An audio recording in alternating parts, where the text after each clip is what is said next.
नमस्कार साथियों, आईएमए के ऑनलाइन प्लेटफॉर्म पर मैं मुकेश चौधरी आपका स्वागत करता हूं। स्वागत है आज की मैथमेटिक्स की क्लास में। जैसा कि आपको पता है कि आज इस क्लास में पीवाईक्यू की सीरीज चल रही है, जिसमें हम चैप्टर वाइज पीवाईक्यूज कर रहे हैं। हमने देखा कि पहले औसत, अनुपात, समानुपात, प्रतिशत, लाभ, हानि, ये सारे के सारे चैप्टर जिनके पीवाईक्यूज हमने कंप्लीट कर लिए हैं। और इसी क्रम में हमारी बात चल रही थी साधारण ब्याज और चक्रवर्ती ब्याज की। साधारण ब्याज और चक्रवर्ती ब्याज से संबंधित सारे के सारे प्रश्न हम कर रहे हैं।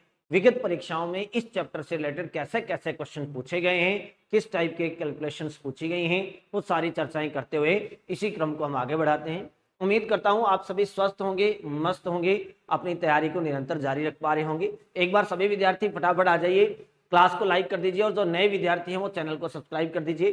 पीवाईक्यूज आपके लिए इतने इंपॉर्टेंट है क्योंकि मैं बहुत बार आपको कह चुका हूं, मैथमेटिक्स और रीजनिंग दो ऐसे सब्जेक्ट होते हैं जिसमें नए क्वेश्चंस बनने के चांस बहुत कम होते हैं। लगभग पीवाईक्यूज ही हर परीक्षा में रिपीट होते हैं, इसलिए हर एक चैप्टर के पीवाईक्यूज करने आपके लिए बहुत इंपॉर्टेंट है। और इसी क्रम को आगे बढ़ाते हुए बात करते हैं साधारण ब्याज और चक्रवर्ती ब्याज से और कैसे कैसे क्वेश्चन विगत परीक्षाओं में पूछे जा चुके हैं। तो आज का पहला क्वेश्चन आपकी स्क्रीन पे, आज का पहला क्वेश्चन देखिए। प्रश्न क्या कहता है, 5,000 रुपए का 2 वर्ष का 5% वार्षिक ब्याज की दर से चक्रवर्ती ब्याज क्या है जबकि ब्याज की गणना वार्षिक हो। बहुत ही सामान्य सा प्रश्न है। साधारण ब्याज, सॉरी, चक्रवर्ती ब्याज है और ब्याज की गणना वार्षिक है। प्रश्न में मूलधन दे रखा है। मूलधन कितना है? 5,000 रुपए। समय कितना है? 2 वर्ष। ब्याज की दर है 5% और हमें क्या ज्ञात करना है? चक्रवर्ती ब्याज ज्ञात करना है। 2 साल के लिए चक्रवर्ती ब्याज ज्ञात करने का सामान्य सा फॉर्मूला मैंने आपको बता रखा है और ये क्वेश्चन वनरक्षक में 2022 में पूछा गया प्रश्न है। मैंने चक्रवर्ती ब्याज ज्ञात करने के लिए शॉर्ट ट्रिक्स आपको बताए हैं, बिल्कुल जनरल मेथड आपको बताए हैं। आप उन मेथड से बहुत कम समय में चक्रवर्ती ब्याज ज्ञात कर सकते हो। अगर समय हो 2 वर्ष का, मैंने आपको मेथड बताए हैं, समय हो 2 वर्ष का, तो चक्रवर्ती ब्याज ज्ञात करने का जो फॉर्मूला रहता है वो कितना रहता है? 2-1। समय हो 3 वर्ष का, तो ब्याज ज्ञात करने का फॉर्मूला क्या रहता है? 3 वर्ष के लिए 3-3-1। अगर समय हो 4 वर्ष का तो 4-6-4-1। समय हो 5 वर्ष का तो 5-10-10-5-1। ये फॉर्मूले बताए हैं। यहां समय कितने साल का है? 2 वर्ष का है, तो हमें फॉर्मूला क्या रखना है? 2-1। 2 साल के समय के लिए मैंने आपको फॉर्मूला बता रखा है 2-1। इस फॉर्मूले में वैल्यू पुट कर दीजिए और कैलकुलेशन कर दीजिए। फॉर्मूला रहेगा 2-1। हमें क्या करना है? दी गई धनराशि का उतना ही प्रतिशत निकालना है जितनी ब्याज की दर है। दी गई राशि का उतना ही प्रतिशत निकालना है जितनी ब्याज की दर है और उतनी बार निकालना है जितने फॉर्मूले में अंक हैं। फिर उनका गुणा करके आपस में जोड़ दोगे। जैसे हमें 5,000 रुपए का मूलधन मिला है तो 5,000 रुपए का 5% की दर से ब्याज ज्ञात करना है, तो हमें 5% ज्ञात करना है। 5,000 का 5% ज्ञात कीजिए। अब 5% ज्ञात करना नहीं आता तो आप 10% ज्ञात करना जानते हैं, आप 10% ज्ञात कर लें और 10% ज्ञात करके उसका आधा कर दें, क्योंकि 5% का मतलब होता है 10% का बिल्कुल हाफ, आधा। और किसी भी संख्या का 10% ज्ञात करना बहुत अच्छे से सिखा रखा है। किसी भी संख्या का अगर 10% ज्ञात करना है तो आप उस संख्या के अंत से एक अंक छोड़कर पॉइंट लगा दीजिए, वो 10% का मान होता है। तो हम क्या करेंगे? 5,000 का 10% निकाल लेंगे और 5,000 का 10% कितना होगा? 500। और 500 का जस्ट आधा कर देंगे तो 500 का आधा कितना होता है? 250। ये 5% आ गया। अब जो यहाँ संख्या लिखी है इसका पुनः 5% निकाल लो। इसका 5% निकालना नहीं आता तो आप 10% निकाल लो। 250 का 10% और किसी भी संख्या का 10% निकालने के लिए अंत से एक अंक छोड़ के पॉइंट लगाना है। तो 250 का 10% कितना होगा? 25। और 25 का आधा कर दो 12.5।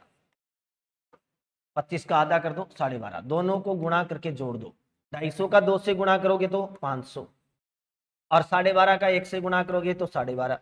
500 में 12.5 जोड़ोगे तो 512.5। 512.5 रुपए। ये क्या आ गया है? 2 साल का चक्रवर्ती ब्याज आ गया है। ऑप्शन नंबर 3 जो है वो बिल्कुल सही उत्तर है। आंसर क्या आएगा? 512.5।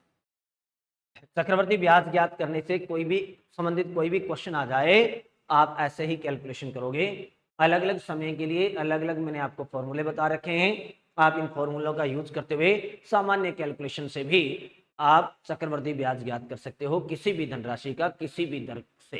ठीक है, उम्मीद करता हूं अच्छे से सबको समझ में आ गई होगी बात। एक बार फटाफट सभी विद्यार्थी क्लास को लाइक कर दीजिए, जो नए विद्यार्थी हैं वो चैनल को सब्सक्राइब कर दो, ताकि आने वाले शॉर्ट ट्रिक्स और शॉर्ट वीडियोस और इस प्रकार के आसान मेथड्स के नोटिफिकेशन आपको मिलते रहें। नेक्स्ट अगला क्वेश्चन, अगला क्वेश्चन देखिए क्या कहता है। एक राशि 3 वर्षों में 1344 रुपए हो जाती है और 7 वर्ष में यह 1536 रुपए हो जाती है। वह मूल राशि क्या है जहां साधारण ब्याज, देखिए आपको ये जरूर ध्यान रखना है कि प्रश्न वाले ने बात साधारण ब्याज की है या चक्रवृद्धि ब्याज की, क्योंकि दोनों में कैलकुलेशन के मेथड चेंज हो जाते हैं, अलग अलग तरीके रहते हैं। तो साधारण ब्याज दर प्रभावित की जानी है, यानी हमें साधारण ब्याज से इसकी कैलकुलेशन करनी है। हमें कैलकुलेशन कैसे करनी है, साधारण ब्याज से करनी है। अब दो अलग अलग समयों का मिश्रधन दे रखा है, 3 वर्ष का मिश्रधन अलग है, 7 वर्ष का मिश्रधन अलग है।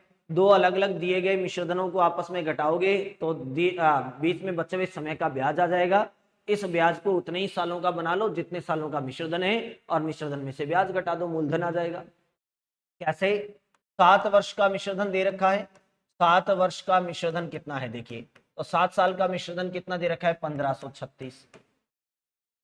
और प्रश्न ने क्या दे रखा है, 3 वर्ष का मिश्रधन दे रखा है, 3 वर्ष का मिश्रधन, 3 वर्ष का मिश्रधन कितना दे रखा है, तो 3 वर्ष का मिश्रधन दिया है 1344।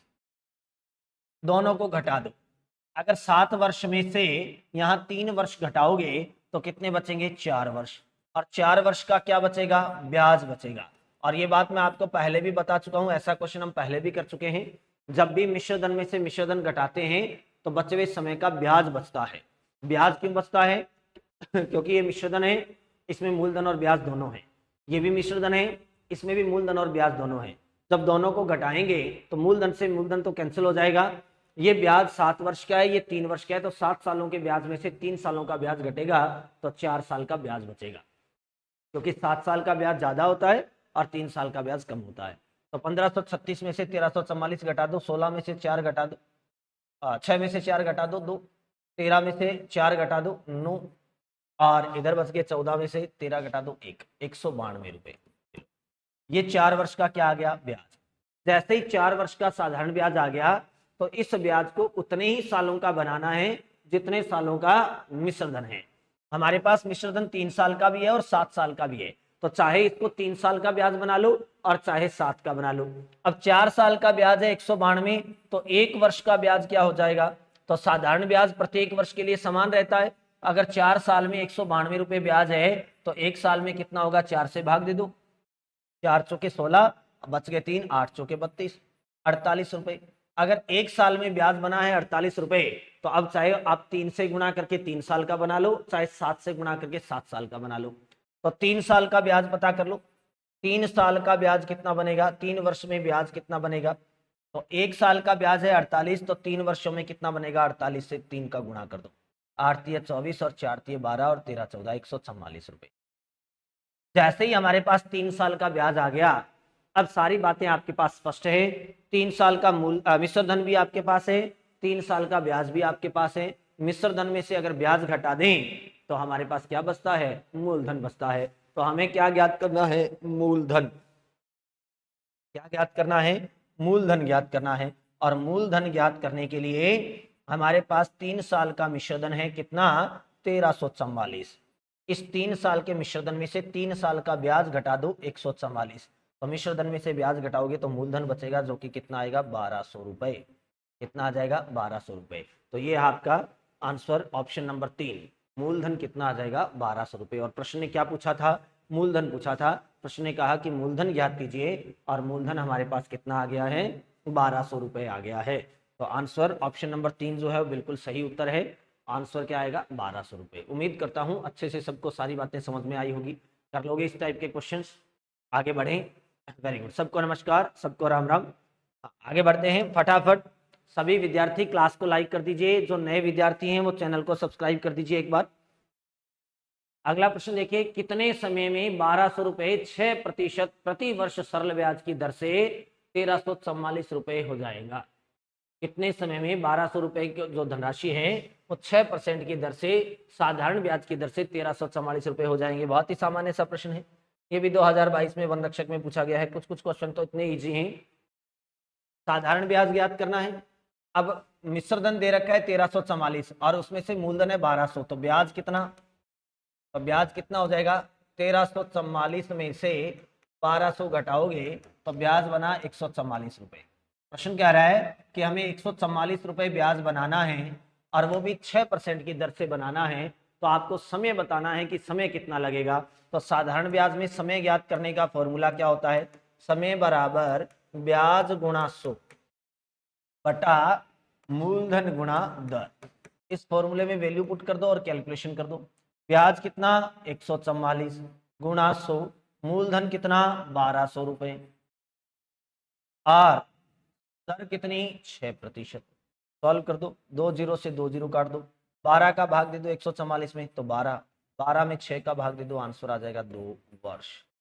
समय पूछा है तो 2 वर्ष। ऑप्शन नंबर 3 जो है बिल्कुल सही उत्तर है। आंसर कितना आएगा 2 वर्ष। ऑप्शन नंबर 3 बिल्कुल करेक्ट आंसर है। उम्मीद करता हूं अच्छे से सबको समझ में आई होगी बात। कर लोगे इस टाइप का, अगर कोई क्वेश्चन आए तो कर लोगे ना। चलो बहुत बढ़िया। एक बार फटाफट सभी विद्यार्थी क्लास को लाइक कर दीजिए, नए विद्यार्थी हैं वो चैनल को सब्सक्राइब कर दो। अगला क्वेश्चन देखिए, ये भी वन रक्षक 2022 में पूछा गया प्रश्न है। बिल्कुल सामान्य सा प्रश्न है। कुछ क्वेश्चन तो बहुत ही इजी और जनरल क्वेश्चन पूछे जा रहे थे। प्रश्न देखिए, 8% प्रति वर्ष की दर से 5 वर्षों में 580 रुपए के ऋण का भुगतान किस वार्षिक भुगतान से करना होगा। इंपॉर्टेंट क्वेश्चन है, किस्त वाला क्वेश्चन है।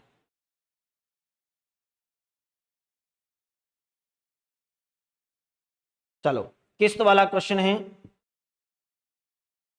कैसे करना है ध्यान से सुनिए।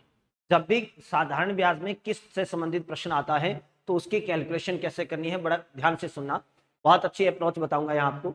यहाँ देखिए, साधारण ब्याज में भी किस्त से संबंधित प्रश्न आते हैं, चक्रवर्ती ब्याज में भी किस्त से संबंधित प्रश्न आते हैं। दोनों की कैलकुलेशन का मेथड अलग रहता है। चक्रवर्ती ब्याज में अलग कैलकुलेशन होती है और साधारण ब्याज में अलग होती है। प्रश्न क्या रहा है, 8% की दर है और 5 वर्षों में 580 रुपए के ऋण का भुगतान किस वार्षिक भुगतान से करना होगा। ये 580 रुपए जो यहां दे रखे हैं ना, ये 580 रुपए का मतलब है कि ब्याज ब्याज लग के पेनल्टी वेनल्टी लग के 580 रुपए की राशि बन चुकी है। 580 रुपए की राशि बन चुकी है। अगर किस्तों से इसको भुगतान करते तो हमें हर महीने की या हर साल की किस्त कितनी देनी होती, ताकि ये 580 रुपए हम किस्तों में पहले ही निपटा देते। और हम जानते हैं, एक बात हमेशा याद रखना, कोई भी व्यक्ति अगर किस्त बनवाता है तो वो क्यों बनवाता है, किस्तों में भुगतान करना क्यों चाहता है कोई भी व्यक्ति, किस्तें क्यों बनवाई जाती है, तो हमेशा याद रखना किस्तें इसलिए बनवाई जाती है ताकि ब्याज कम लगे। ब्याज से बचने के लिए व्यक्ति किस्तें बनवाता है। हमारे यहाँ जो किस्तों का मेथड चल रहा है, जो भी प्रोसेस चल रहा है, जो भी तरीके हैं, वो प्रॉपर नहीं है।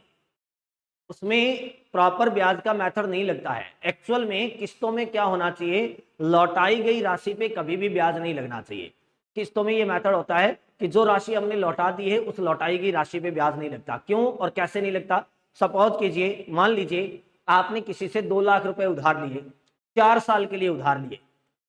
2 लाख रुपए आपने उधार लिए हैं, समय है आपका 4 साल का, और अगर आप 3 साल बाद में वो जाके पैसे उसको लौटा आओगे, समय तो आपने 4 साल का लिया लेकिन आपके पास पैसे 3 सालों में ही बन गए, तो जैसे ही 3 सालों में पैसे बन गए तो आप 3 साल बाद उसको लौटा आते हो।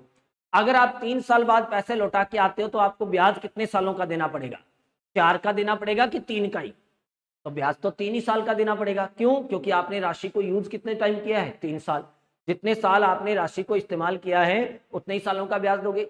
ऐसा तो नहीं है कि आपने समय मांगा था जी 4 साल का, ब्याज भी 4 साल का देना पड़ेगा, चाहे आपने राशि 2 साल लगाई हो 3 साल रखी हो, हमें क्या है, नहीं। जितने समय आप राशि को यूज करोगे, जितने साल आप राशि मूलधन जो भी धन उधार लिया है उसको रखोगे, उतने ही साल का ब्याज देना पड़ेगा। अगर आपने 3 सालों तक राशि रखी है तो 3 साल का ब्याज देना पड़ेगा, 4 साल के लिए रखी है तो 4 साल का देना पड़ेगा। समय भले ही आपने 4 साल मांगा, लेकिन अगर आप 3 साल बाद में धनराशि लौटाते हैं तो ब्याज 3 ही साल का लगेगा, क्योंकि अगले साल कोई ब्याज नहीं लगेगा। क्यों नहीं लगेगा, क्योंकि लौटाई गई राशि पे ब्याज नहीं लगता है, आपने राशि लौटा दी है समेत ब्याज। और यही बात किस्तों में होती है, किस्तों में लौटाई गई राशि पे कभी ब्याज नहीं लगता है। जब हम कोई भी चीज उधार खरीदते हैं, जितने पैसे में खरीदते हैं, मान लो आपने 10,000 रुपए में कोई सामान खरीदा और आप इसकी 5 किस्तें बनाना चाहते हो 10% की दर से, तो ऐसा नहीं है कि 10,000 पे पहले 10% की दर से 5 साल का ब्याज बना लो, 5 साल का ब्याज बना के इसके अंदर जोड़ दो, जो राशि बनेगी उसके 5 बराबर भाग कर दो। ऐसा कभी नहीं होता इसमें। क्यों नहीं होता? क्योंकि 10,000 रुपए का अमाउंट है, राशि है, हमें 5 किस्तों में लौटानी है, 10% की दर है, तो पहले साल का ब्याज लगेगा, इस 10,000 पे एक ही साल का ब्याज लगेगा, और एक साल का ब्याज 10% की दर से अगर एक साल का हम ब्याज लगाएं तो कितने रुपए बनेगा? 1,000 रुपए। 10,000 रुपए तो पहले से थे, 1,000 ब्याज बन गया तो राशि हो गई 11,000। सपोज कीजिए इस 11,000 में से आपने 3,000 लौटा दिए पहले साल के अंत में, एक साल पूरा होते ही आपने 3,000 लौटा दिए, तो अब राशि कितनी बची है? 8,000। अगले साल जो ब्याज लगेगा वो 8,000 पे लगेगा, 10,000 पे नहीं लगेगा। लेकिन अगर आप पहले ही सारा ब्याज इकट्ठा कर देते हो तो 10,000 पे लास्ट साल तक का आप ब्याज लगा देते हो। ऐसा नहीं होता है, क्योंकि आपने इस 10,000 में से एक साल पूरा होते ही 3,000 लौटा दिए, और जो लौटा दी गई है राशि उस पर ब्याज नहीं लगना चाहिए। लौटाई गई राशि पे कभी ब्याज नहीं लगता है, ये ध्यान रखें। तो यहाँ पहले साल का ब्याज लगाना होता है, जैसे ही 11,000 बने इस पे 3 साल की राशि आपने लौटा दी है, अब बची हुई राशि पे जो 8,000 बच गए अगले साल का ब्याज लगना चाहिए, और 8,000 पे 10% की दर से एक साल का ब्याज सिर्फ 800 लगेगा, 800 रुपए ब्याज लगेगा, और राशि हो गई 8800। पहले साल ब्याज लगा 1,000, दूसरे साल सिर्फ 800 ही लगेगा, और 8800 में से अगर आपने दूसरे साल के अंत में 3,000 लौटा दिए तो अब राशि बचेगी मात्र 5800। अगले साल जो ब्याज लगेगा वो 5800 पे लगेगा, लौटाई गई राशि पे नहीं लगेगा। 5800 का ब्याज बनेगा 580, और जैसे ही 580 ब्याज बन गया तो एक साल के बाद में आपने 3,000 फिर लौटा दिए, और जो बची हुई राशि है उस पर अगले साल का ब्याज लगेगा। इसलिए जब किस्तों में राशि लौटाते हैं तो लौटाई गई राशि पे ब्याज नहीं लगता है, और ब्याज नहीं लगने के कारण हर बार ब्याज कम होता जाता है। इसलिए किस्तें बनवाई जाती है ताकि ब्याज से बचा जा सके। ब्याज से बचने के लिए, कम ब्याज वहन करने के लिए हमेशा किस्तें बनवाई जाती हैं। लेकिन हमारे यहाँ जो प्रोसेस चलता है वो उल्टा चलता है। हमारे यहाँ प्रोसेस ये चलता है कि कोई भी अमाउंट है उसका पहले टोटल ब्याज बना लो, उसमें ऐड कर दो, जोड़ दो, फिर उसको पार्टीशन कर दो, उसका डिवाइडेशन कर दो, उसको अलग अलग भागों में बांट दो। ऐसा नहीं होता। किस्तों में लौटाई गई राशि पे कभी ब्याज नहीं लगता, ये ध्यान रखना। तो यहाँ 580 रुपए का ऋण हो गया है 5 सालों में। अगर इसको हम किस्तों में लौटाते तो कम लौटाना पड़ता, तो हमें हर किस्त कितने रुपए की लौटानी होती, ध्यान से देखिए। अब ये कभी किसी दिन मैं आपको क्लास लगा के पूरा प्रोसेस समझाऊंगा अच्छे से कि किस्तों में एक्चुअल प्रोसेस क्या होता है, कैसे ब्याज लगता है, कैसे लौटाई गई राशि पे ब्याज नहीं लगना चाहिए, हम साधारण ब्याज में किस्तें कैसे बनाते हैं, चक्रवर्ती ब्याज में किस्तें कैसे बनाते हैं। कभी सीखने का मन हो तो कमेंट करके बताना, कभी समय मिला तो मैं आपको पूरा इस किस्तों वाले प्रोसेस पे एक वीडियो बना के दिखाऊंगा, पूरा वीडियो बना के बताऊंगा कि किस्तें एक्चुअल में क्या होनी चाहिए।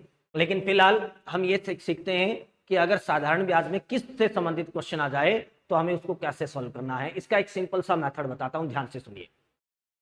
चाहे धनराशि कितनी भी हो, चाहे दर कितनी भी हो, और चाहे समय कितना भी हो, आपको घबराना नहीं है। राशि कितनी भी आ जाए, दर कितनी भी आ जाए, समय कितना भी आ जाए, आपको घबराना नहीं है। एक ही तरीका बताता हूं, उस एक तरीके से आप सारे सवाल कर सकते हो। हमेशा ध्यान रखना, समय कितना है? 5 वर्षों का, और हमें भुगतान कैसे करना है? वार्षिक, हर साल में किस्त देनी है। 5 साल का समय है और सालाना अगर किस्त देनी है, वार्षिक किस्त देनी है, इसका मतलब हमें किस्तें कितनी बनानी पड़ेगी? 5, क्योंकि जितने सालों का समय है किस्तें उतनी बनेगी। तो पहले तो ये देखना है कि समय कितना है और हमें किस्तें कितनी बनानी है। तो समय 5 साल का है तो हमें 5 किस्तें बनानी है। अब 5 किस्तें कैसे बनाओगे? पहली किस्त को हमेशा 100 रुपए मान के चलोगे, याद ही रखना। चाहे दर कितनी भी हो, समय कितना भी हो, मूलधन कितना भी हो, राशि कितनी भी हो जाए, आप पहली किस्त को हमेशा ही 100 रुपए मानोगे। पहली किस्त को 100 रुपए मानोगे, उसके बाद हर एक किस्त में दर को जोड़ के लिखोगे। अगली हर किस्त में आपको दर जोड़नी है। पहली किस्त को 100 मानना है, अगली हर किस्त में आपको दर जोड़ के लिखना है। तो पहली किस्त है 100 रुपए, अगली किस्त कितनी हो जाएगी? 108, दर जुड़ जाएगी। इससे अगली किस्त, इसमें फिर से दर जोड़ दो, 108 में 8 और जोड़ दो तो 116। अगली किस्त, इसमें फिर दर जोड़ दो, 116 में 8 जोड़ दो तो 124। अगली किस्त 124 में फिर 8 जोड़ दो, हर किस्त में दर को जोड़ के लिखना है, तो 132 रुपए। हमें कितनी किस्तें बनानी थी? 5। क्या 5 बन गई? क्या 1 2 3 4 5 बन गई। 5 किस्तें बन गई। बनानी कैसे है, पहली किस्त को हमेशा 100 रुपए मानना है, उसके बाद हर एक किस्त में अगली किस्त में दर को जोड़ के लिखना है, चाहे दर कितनी भी हो। जितनी किस्तें बनानी है उतनी किस्तें बना लेना। अब सबका टोटल कर दो, सबका टोटल कर दो, सबको जोड़ दो। 4 2 6 और 6 12 और 8 20, बच गए 2 2 3 5 और 1 6 और 2 8 और इधर 5। कितना बन गया 580। कितना बन गया 580। अब हमारे पास जैसे ही हमने सारी किस्तें जोड़ी तो टोटल अमाउंट है 580। हमारा जो टोटल अमाउंट है 580 वो क्वेश्चन वाले के अमाउंट के बराबर रख दो। हमारा अमाउंट है 580 और प्रश्न ने भी कितना बताया है 580। इसका मतलब 580 का मान 580 के बराबर है, तो 1 का मान कितना हो जाएगा 580 बटा 580 यानी 1 रुपए। 1 का मान हो जाएगा 1 रुपए। तो हमें प्रत्येक किस्त ज्ञात करनी है और प्रत्येक किस्त का मतलब होता है 100 का मान ज्ञात करना। तो 1 का मान अगर 1 रुपए है तो 100 का मान कितना हो जाएगा 100 रुपए। तो प्रत्येक किस्त की राशि कितनी हो जाएगी 100 रुपए हो जाएगी। तो प्रत्येक किस्त कितने रुपए की लौटानी पड़ेगी 100 रुपए की, और 100 रुपए की हमें 5 किस्तें लौटानी है ताकि हमारा कर्ज चुकता हो जाए। ठीक है, ऐसे करना है। उम्मीद करता हूं अच्छे से सीख गए होंगे। बात करना कैसे है, साधारण ब्याज में, साधारण ब्याज में किस्त का कोई भी क्वेश्चन आ जाए तो हम कैसे सॉल्व करेंगे। सबसे पहले हमें देखना है कि कितनी किस्तें बनानी है। पहली किस्त को हमेशा ही 100 रुपए रखना है, चाहे प्रश्न में कुछ भी आ जाए, और उसके बाद हर किस्त में ब्याज की दर को जोड़ के लिखना है। हर किस्त में रेट ऑफ इंटरेस्ट को ऐड करके लिखना है इंस्टॉलमेंट में, और जितनी किस्तें बनानी है उतनी बना लीजिए। अब किस्तों का टोटल कर दो, इन सब का योग करोगे तो हमारे पास राशि बनी 580। हमारे पास जो राशि बनी है उसको क्वेश्चन की दी गई राशि के बराबर रख दो। यहाँ तो दोनों सेम आ गई, तो इसका मतलब 1 का मान 1 आ गया। अगर सेम ना हो तो भी हमारी राशि को इनके बराबर रखना है, 1 का मान ज्ञात करना है और 100 का मान ज्ञात कर देना। जो 100 का मान होगा वही प्रत्येक किस्त की राशि होगी। तो हमें प्रत्येक किस्त में 100 रुपए लौटाने होंगे। अब बहुत सारे बच्चों के मन में ये डाउट होगा कि सर प्रत्येक किस्त में अगर 100 रुपए लौटाने हैं तो हम 100 रुपए लौटाते रहेंगे, तो 5 किस्तों में अगर 100 रुपए लौटाएंगे तो 500 रुपए ही बने। लेकिन प्रश्न ने तो कहा था 580 बनाने, यहां तो 500 ही बने। अब अगर 580 रुपए मूलधन है तो हमने तो पूरा मूलधन ही न लौटाया, ब्याज तो बहुत दूर की बात रह गई। मूलधन के साथ हमें ब्याज भी लौटाना होता है, लेकिन यहाँ तो 580 पूरे नहीं हो रहे। अगर 100 रुपए के हिसाब से 5 किस्तें दें तो 500 रुपए ही बनेंगे, 580 तो बने ही नहीं, ब्याज कहाँ गया।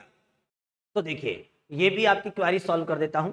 यहाँ ये जो 580 रुपए है ना, ये मूलधन नहीं होता है कभी। प्रश्न ने कहा 580 का ऋण है, कर्जा है उस पर, इसका निपटारा करना है। जैसे आपने कोई वाहन खरीदा या कोई सामान खरीदा, आपने किस्तें अगर नहीं भरी तो लास्ट में ब्याज ब्याज जुड़ के जो भी अमाउंट बनेगा तो आप क्या करते हैं, सेटलमेंट करते हैं। लास्ट में इकट्ठा भरते हैं, सेटलमेंट करते हैं। वो सेटलमेंट वाला अकाउंट है, अमाउंट है ये सेटलमेंट है 580 रुपए का। अगर इसको किस्तों में लौटाते तो आपको कितने लौटाने होते, 500 रुपए ही लौटाने होते। ये 580 बन चुके हैं पेनल्टी वेनल्टी लगा के। तो ये जो अमाउंट होता है ना, वो पेनल्टी वेनल्टी लगा के बन गया होता है अमाउंट। ये बना हुआ अमाउंट है। अगर इसको आप पहले ही किस्तों पे टाइम टू टाइम चुकता करते तो आपको सिर्फ 500 रुपए लगाने होते। 500 रुपए का ऋण था और ये ब्याज ब्याज जुड़ के 580 रुपए बन चुका है आपका। तो इसका निपटान करते, अगर निपटारा करते तो 100 रुपए की किस्त से 5 सालों में 500 रुपए भुगतान करना पड़ता। इसीलिए तो मैं कहता हूँ किस्तों में ब्याज कम लगता है। अब इसको और अगर थोड़ा सा सोचना है तो सुनिए। मान लीजिए आपने कोई सामान खरीदा, पहली किस्त आई आपने ड्यू कर दी, अगली में इकट्ठा ही देंगे। दूसरी किस्त आई आपने फिर ड्यू कर दी, अगले में इकट्ठा देंगे। ऐसे करते करते सारी किस्तें ड्यू हो गई, लास्ट में पेमेंट इकट्ठी हो गई। अब आप क्या करते हो कि लास्ट में जाके हिसाब करके इकट्ठा ही पैसे दे आते हैं। तो होता यूं है कि पहली किस्त अगर आपकी 100 रुपए थी, जैसे यहाँ 5 किस्तें हैं, 1 2 3 4 और 5 किस्तें हैं। आप क्या करते हैं, पहली को ड्यू कर देते हैं, दूसरी को कर देते हैं, तीसरी को कर देते हैं, चौथी को कर देते हैं। पांचवी किस्त आई तो आपके पास समय नहीं बचा, अब आपका टाइम ओवर हो चुका है, अब आपको पैसे इकट्ठे देने ही पड़ेंगे। तो पांचवी किस्त के समय आप उसके पास जाते हो सारा हिसाब करवाने। तो पांचवी किस्त अगर आपकी 100 रुपए थी तो ये तो आप टाइम पे भर रहे हो क्योंकि पांचवी किस्त के समय पे आप पहुंच गए हो वहां, तो इस पे तो कोई पेनल्टी नहीं लगेगी। लेकिन जो चौथी किस्त थी इसको आप पांचवी की जगह भर रहे हो, इसमें 1 साल की देरी है, और 1 साल की देरी है तो 100 रुपए तो आपकी पहली किस्त थी, और 1 साल की देरी के कारण 8% का ब्याज लगेगा। तो तो 100 रुपयों का 8% होता है 8 रुपए। तो यहाँ पे ब्याज समेत राशि 108, इस किस्त की 108 रुपए जमा करवाने पड़ेंगे। क्यों? क्योंकि 100 रुपए तो किस्त के और 8 रुपए ब्याज का, और ब्याज किसका? 1 साल का। इस किस्त की बात करें तो ये कितनी लेट है? 2 साल लेट है। तो 100 रुपए तो किस्त के और 2 सालों का 8-8 रुपए ब्याज, तो 8 और 8 16, तो 116 रुपए देने पड़ेंगे। इसकी जगह 100 रुपए तो किस्त के और 3 साल की देरी है तो 124 देने पड़ेंगे, और इसमें 4 साल की देरी है तो 132 देने पड़ेंगे। अब कहां 100 रुपए की किस्त बन रही थी, लेकिन देरी होने के कारण यहाँ 8 रुपए पेनल्टी, यहाँ 16 पेनल्टी, यहाँ 24 पेनल्टी, यहाँ 132 पेनल्टी। और प्रश्न वाला कह रहा है कि ये सारी पेनल्टी वेनल्टी जोड़ के अब जब हिसाब करवाने आए तो आपके 580 रुपए बने, और देख लो 580 बन रहे, 580 रुपए बने।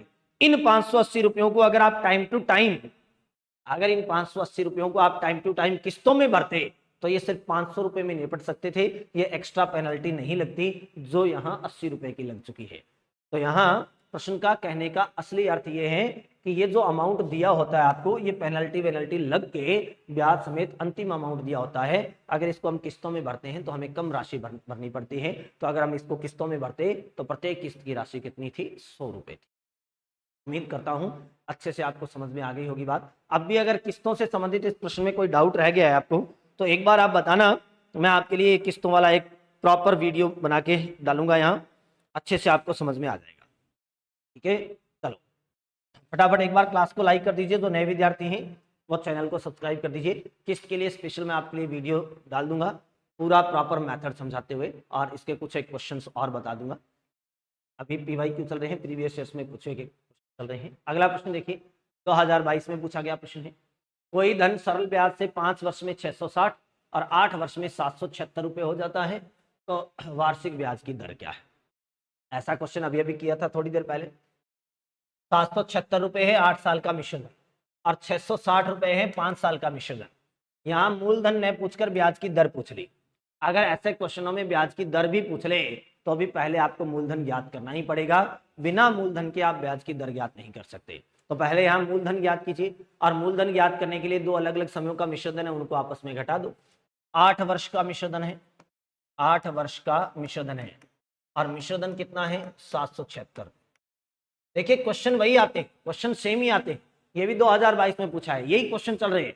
लेकिन प्रॉब्लम ये है कि जैसे जैसे समय बदलता जा रहा है, वर्तमान में कैलकुलेशन थोड़ी सी टफ पूछ लेते हैं, दशमलव में, पॉइंट्स में कैलकुलेशन पूछ लेते हैं, कैलकुलेशन मुश्किल कर देते हैं, लेकिन क्वेश्चन का तरीका मेथड वही रहता है।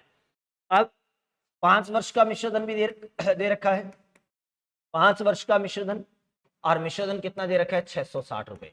तरीका वही है, लेकिन यहाँ कैलकुलेशन थोड़ी सी अलग, यानी थोड़ी सी मुश्किल हो सकती है, बाकी तरीका वही है। अब 8 साल के मिश्र धन में से 5 साल का मिश्र धन घटा दो तो 3 वर्ष का क्या बचेगा? ब्याज। 3 वर्ष का ब्याज कितना बचेगा? देखिए 3 वर्ष का ब्याज 776 में से 660 घटाओ 6, 7 में से 6 घटाओ 1, और 116 रुपए। ये लो 3 साल का ब्याज आ गया। हमें इस 3 साल के ब्याज को 1 साल का बनाना है, क्योंकि साधारण ब्याज प्रत्येक वर्ष के लिए समान रहता है। तो 1 वर्ष का ब्याज कितना आ जाएगा? तो 1 वर्ष का जो ब्याज रहेगा वो 116/3। अब कैलकुलेशन मुश्किल इसलिए है क्योंकि 116 में 3 का भाग नहीं जाएगा पूरा पूरा, 116 में 3 का भाग पूरा पूरा नहीं जाएगा। ठीक है, इसलिए मुश्किल है। हमें इसको बनाना है 5 साल का, तो 5 साल का ब्याज, 5 वर्ष का ब्याज कितना हो जाएगा? तो 5 वर्ष का ब्याज हो जाएगा आपका 116/3। 1 साल का ब्याज है, इसको 5 से गुणा कर दो तो 16 5 80, यानी 580/3। ये 5 साल का ब्याज है। जैसे ही 5 साल का ब्याज आ गया तो 5 साल के ब्याज में से 5 साल के मिश्र धन में से 5 साल का ब्याज घटा दो, मूलधन आ जाएगा। तो यहाँ से मूलधन ज्ञात कर सकते हैं। मूलधन बराबर 5 साल का मिश्र धन कितना है? 660, इसमें से 5 साल का ब्याज 580/3 घटा दो। घटाओगे तो 660 का 3 से गुणा करो, 6 18, 6 18 1980 माइनस 580/3। 1980 में से 580 घटाओगे तो 1400/3। ये आ गया मूलधन, 1480/3 रुपए। ये क्या आ गया? मूलधन। जैसे ही मूलधन आ गया, अब हमें ब्याज की दर ज्ञात करनी है। तो साधारण ब्याज में दर ज्ञात करने का जो फॉर्मूला होता है, इसमें वैल्यू पुट कर दो। दर ज्ञात करने का फॉर्मूला क्या होता है? दर बराबर ब्याज गुणा 100। दर बराबर ब्याज गुणा 100 बटा मूलधन गुणा समय। इस फॉर्मूले में वैल्यू पुट कर दो और कैलकुलेशन कर दो। ब्याज कितना, तो ब्याज हमने 1 वर्ष का निकाला 116 बटा 3 गुणा 100 बटा मूलधन, मूलधन हमारे पास कितना 1400 बटा 3, बटा वाला 3 कहाँ चला जाएगा ऊपर। और समय तो हमने ब्याज रखा है 116 बटा 3 और ये कितने सालों का था, तो 116 बटा 3 1 साल का ब्याज था, तो समय भी 1 साल का ही रखना है, समय भी 1 साल का रखना है, तो बटा में 1 रखो या ना रखो। 3 से 3 काट दो, 00 से 00 काट दो, 116 को 2 से काट दो 58, 14 को 2 से काट दो 7, 58 में 7 का भाग दे दो, 7 8 56, शेष बच गया 2 बटा 7 प्रतिशत। आंसर आ गया 8 सही 2 बटा 7 प्रतिशत। ऑप्शन है क्या ऐसा, 8 सही 2 बटा 7, ये रहा ऑप्शन नंबर 4 जो है वो बिल्कुल सही उत्तर है। 8 सही 2 बटा 7 जो है वो बिल्कुल सही उत्तर है आपका। कर लोगे, तो सबसे पहले हमें मूलधन ज्ञात करना है और जैसे ही मूलधन आ जाए तो साधारण ब्याज ज्ञात करने के फॉर्मूले में वैल्यू पुट करनी है और कैलकुलेशन करनी है। बस फर्क है तो सिर्फ इतना, तरीका वही है, मेथड वही है, फर्क है तो सिर्फ इतना कि यहाँ संख्याएं पूरी पूरी कटेगी नहीं, तो इस प्रकार से पॉइंट्स में कैलकुलेशन करनी है, भिन्नों में कैलकुलेशन करनी है, दशमलव में कैलकुलेशन करनी है। क्वेश्चन में ज्यादा कोई फर्क नहीं पड़ता, बस इतना सा फर्क पड़ता है कि कैलकुलेशन थोड़ी सी मुश्किल आ जाती है, बाकी क्वेश्चन सेम होते हैं, कैलकुलेशन सेम होती है, मैथड सेम होता है, कुछ नहीं बदलता है। ठीक है, उम्मीद करता हूँ अच्छे से सबको समझ में आई होगी बात। एक बार फटाफट सभी विद्यार्थी क्लास को लाइक कर दीजिए, जो नए विद्यार्थी हैं वो चैनल को सब्सक्राइब कर दो। नेक्स्ट अगला क्वेश्चन देखिए, चक्रवर्ती ब्याज पर यदि निश्चित धनराशि n वर्षों में दुगुना होती है तो राशि 4 गुना कितने में हो जाएगी। देखिए बहुत ही सामान्य सा प्रश्न है, करते आए हैं अब तक, बहुत बार किया है। प्रश्न ने कहा है चक्रवर्ती ब्याज है, बात चक्रवर्ती ब्याज की चल रही है, निश्चित धनराशि n वर्ष में 2 गुनी हो जाती है, n वर्ष में क्या हो जाती है 2 गुनी। तो प्रश्न ने पूछा है कितने समय में 4 गुनी हो जाएगी, कितने समय में 4 गुनी हो जाएगी। चक्रवर्ती ब्याज की जब बात आती है तो मैंने आपको बताया कि समय कहाँ होता है पावर में, तो यहाँ दी गई गुणा वाली संख्याओं को पावर में, एक ही संख्या की पावर में कन्वर्ट कर दो। इस 2 को 2 की पावर 1 लिख सकते हैं और इस 2 को 2 की पावर 4 को क्या लिख सकते हैं 2 की पावर 2। अब ये बाद वाली संख्या की पावर है, इसको समय से गुणा कर देंगे, तो इसको 2 से गुणा कर देंगे तो n का 2 से गुणा करेंगे तो 2n वर्ष, समय कितना आ जाएगा 2n। ऑप्शन नंबर 4, ये ऑप्शन नंबर 4 जो है बिल्कुल सही उत्तर है। और यही क्वेश्चन मैंने आपको गोले बना के सामान्य बेसिक तरीके से, जनरल तरीके से भी बताया था, घरों में देसी तरीके से जैसे उंगलियों पे गिनते हैं वैसे ही। प्रश्न ने कहा जब भी धनराशि दुगनी होगी तो उसे n वर्ष लगेंगे। तो राशि कोई भी राशि होती है वो प्रारंभ में अपने आप के 1 गुना होती है, और जब भी ये 2 गुनी हो जाएगी तो इसको n साल लगेंगे। तो 1 से दुगनी होगी तो 1 का दुगना होता है 2, 1 से दुगनी होगी तो इसे समय कितना लगेगा n।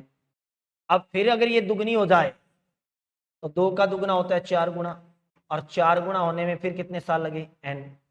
अब 1 से लेके 4 गुना तक होने में n साल यहाँ और n यहाँ, तो टोटल कितने साल लग गए, n और n कितने होते हैं 2n, तो 2n वर्ष। हमें कितना लगेगा 2n वर्ष, कितना लगेगा 2n वर्ष। तो ये आंसर आ गया आपका।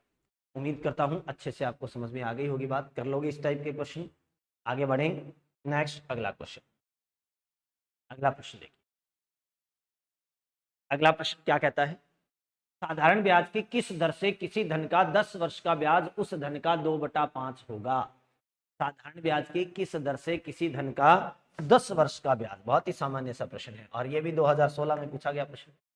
10 साल का ब्याज है, उस धन का 2/5 होगा, मूलधन का 2/5 गुना है, तो हमें क्या ज्ञात करना है, दर ज्ञात करनी है। और दर ज्ञात करने का फॉर्मूला ब्याज गुणा 100 बटा मूलधन गुणा समय। और ये बात मैंने आपको बहुत अच्छे से बताई है कि जब भी राशि गुणा में होती है तो वहां मूलधन अपने आप का 1 गुना होता है, तो उस कंडीशन में मूलधन लिखने की जरूरत नहीं है, क्योंकि मूलधन की जगह हमें 1 लिखना होता है और किसी भी संख्या के भाग में 1 लिखो या न लिखो कोई फर्क नहीं पड़ता। तो ब्याज कितना है 2/5 गुणा 100 बटा मूलधन 1 है, लिखने की जरूरत नहीं है। समय कितना है 10, सॉल्व कर दो, 0 से 0 काट दो, 5 एकम 5, 5 दूनी 10, 2 का 2 से गुणा करोगे तो 4%। ब्याज की दर कितनी आ गई 4%। ऑप्शन नंबर 1 जो है वो बिल्कुल सही उत्तर है, ऑप्शन नंबर 1 बिल्कुल सही उत्तर है। उम्मीद करता हूँ अच्छे से सबको समझ में आ गई होगी बात, कर लोगे इस टाइप के क्वेश्चन। नेक्स्ट अगला क्वेश्चन देखिए, अगला प्रश्न, कितने वर्षों में 12% वार्षिक दर से 3000 का साधारण ब्याज 1080 हो जाएगा। बहुत ही सामान्य सा प्रश्न है, ये भी 2016 में पूछा गया है। कितने सालों में हमें समय ज्ञात करना है। 3000 का ब्याज 1080 हो जाएगा, तो समय ज्ञात करने का फॉर्मूला क्या होता है। साधारण ब्याज में समय ज्ञात करने का फॉर्मूला ब्याज गुणा 100 बटा मूलधन गुणा दर। फॉर्मूले में वैल्यू पुट कर दो, कैलकुलेशन कर दो। ब्याज कितना 1080 गुणा 100, मूलधन कितना 3000 और दर कितनी 12। सॉल्व कर दो, 2 जीरो से 2 जीरो काट दो, 0 से 0 काट दो। 12 एकम 12, 12 नहीं 108, 9 में 3 का भाग दोगे तो आंसर आ जाएगा 3 वर्ष। ऑप्शन नंबर 1 3 वर्ष। आंसर कितना आ गया है 3 वर्ष। उम्मीद करता हूँ अच्छे से सबको समझ में आई होगी बात। कर लोगे इस टाइप के क्वेश्चन। एक बार सभी विद्यार्थी क्लास को लाइक कर दीजिए, जो नए विद्यार्थी हैं वो चैनल को सब्सक्राइब कर दो। ऐसे ही शॉर्ट ट्रिक सीखने के लिए आप चैनल को सब्सक्राइब कर दीजिए, क्योंकि आगे मैं बहुत जल्द पूरा का पूरा मैथमेटिक्स का सिलेबस इसी चैनल पे आपको करवाने वाला हूँ। तो उम्मीद करता हूँ आज का सेशन, आज की क्लास आपके लिए अच्छी रही होगी, अच्छे से सारी बातें आपको समझ में आई होगी। किसी भी विद्यार्थी को किसी भी प्रकार का कोई डाउट हो तो आप कमेंट जरूर कीजिए, मैं सबके कमेंट देखता हूँ और डाउट अगली क्लास में जरूर आपके सॉल्व करवाए जाएंगे। तो उम्मीद करता हूँ आज की क्लास, आज का सेशन आपके लिए अच्छा रहा होगा, आप सभी स्वस्थ होंगे, मस्त होंगे। तो आज के लिए इतना ही, मिलते हैं अगली क्लास में, तब तक के लिए धन्यवाद, नमस्कार, जय हिंद, जय भारत।